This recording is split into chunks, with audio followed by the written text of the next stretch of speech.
Hello everybody, welcome to the Mainstream Indie Music channel, where we talk about all sorts of indie music. I really appreciate too, I want to give a special shout out to those who listened to last week's episode. I really wanted to try something new,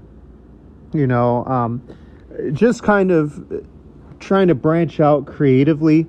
I definitely do enjoy reporting kind of the indie music world to everybody here who listens in, and to really highlight maybe a band you had never listened before or an artist you really listened before. But sometimes it's just nice to kind of reach out and explore creatively, and definitely on the editing side, I want to get there one day. I tried it out a little bit on the video last week as well. So again, I just wanted to give a special shout out because I did not expect that to do as well as it did. So definitely y'all just deserve all the recognition. And welcome to you 403 subscribers. I can't believe we're less than 100 away from 500. I never thought we were going to get this big this fast. It just means a lot. It really does. And to you all that aren't subscribed or you're new, maybe this is the very first episode that you're listening in on, welcome. I really appreciate that you're here, giving me the time and maybe your crazy schedule to give this video a listen. Now, Patrick Carney is a very unique individual because he had been on my radar because there are a couple indie artists that I wanted to talk about in the future at some point, but his name would come up, and I knew going in it as well, obviously who he is with the Black Keys, which we'll touch on in this episode a little bit, but I never realized the things that he had to say about the indie, not really indie music industry, but the music industry, and why they decided to, especially when they were up and coming, sign with a smaller label, and then what he kind of thinks about the music industry in general nowadays, because that's also a topic that I really want to save for another day too, is just kind of with streaming and with the way that a lot of people think albums have kind of died off nowadays. I really wanted to talk about, so he fit in perfectly, and let's just dive into it. Let's really get into his music history here. His kind of coming up of age, he did not grow up playing drums. What's really funny is he learned drums by videos, by listening, and by imitating friends of his who were drummers. And he bought a kit, I think, for like $150. I kind of relate to him. I went the same route with learning how to play drums. It was literally the same method, and I remember I got a super cheap drum set. I think I got it for free, that I just started to practice on. That's the way to do it if y'all ever wanted to get into drumming one day. And really, he teamed up with his friend and future guitarist and vocalist Dan, and they formed the Black Keys, which at the time really settled in perfectly in the early 2000s with the up-and-coming blues garage rock that was kind of spearheaded by bands like Jet and the Foo Fighters. And they took that and they ran with it.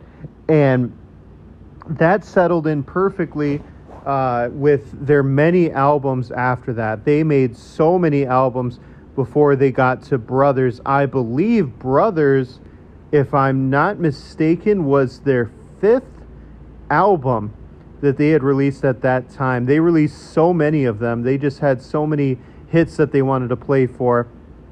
And then, of course, Brothers was their turning point because that's what really got them out of the indie music scene and into the mainstream. They had songs like Everlasting Light, Tighten Up, Howlin' for You, and it gave them 3 Grammy Awards. So the Black Keys right now are still a band nowadays. They still keep going. In fact, on one of my previous videos, and this kind of ties into the last portion of this video about Patrick's thinking of the music industry in general. Because now, looking at his viewpoint of what he thinks about the music scene today, it kind of makes sense why they went touring the way that they did. However, well, you know what? I'm going to get to that. I don't want to speak ahead of myself. So, Patrick likes artists nowadays. He doesn't have a problem with that. It's streaming services like Spotify and ticket sale places like Ticketmaster that he's really had a problem with. He's gone on the Joe Rogan podcast a couple of times to speak out about those issues, about how, and he's not alone, that many artists have a problem with Spotify because they say the royalties that they get back from Spotify are just little to none.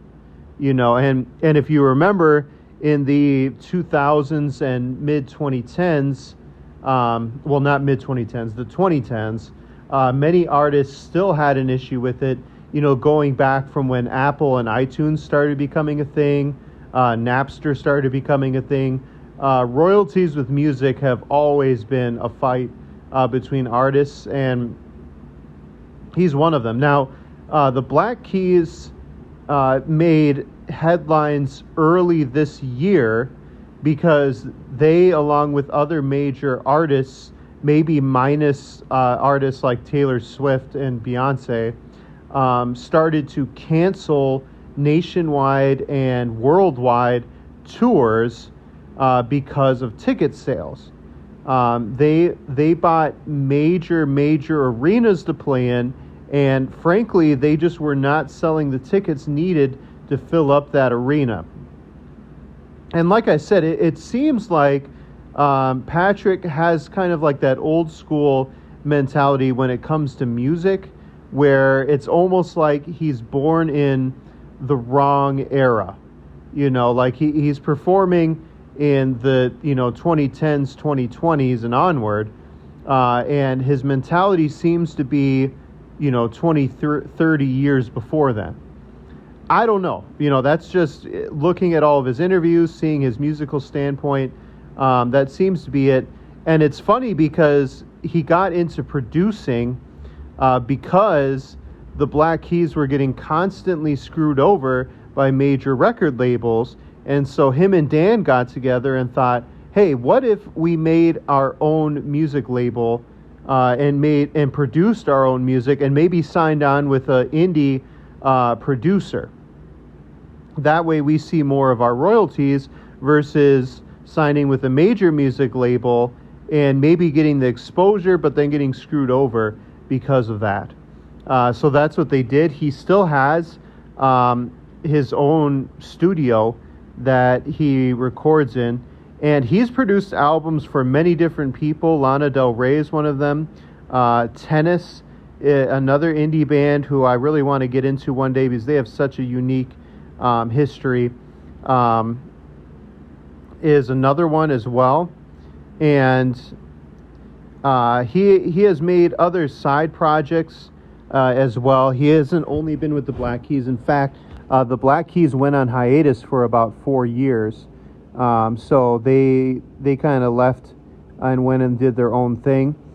And he even brought in his wife and produced music. In fact, that's where they met, was when he was producing music for her, Michelle Branch, who he is still married to today. He's a really interesting guy because his relationships, this is kind of like a side note, but it's kind of where I wanted to end things, have always been, ironically, in the spotlight.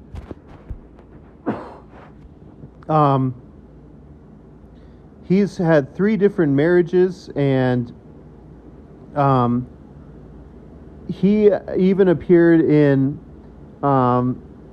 Rolling Stone issues talking about his marriages. So even his most recent one with Michelle Branch, police got involved. Domestic assault charges were involved as well. So It's been pretty messy for him on that front. But just kind of some interesting facts there I just wanted to throw in the end. If you want to do more research, look into that Rolling Stone article, because it is just odd that they decided to do it that way. But what do you guys think about Patrick Carney?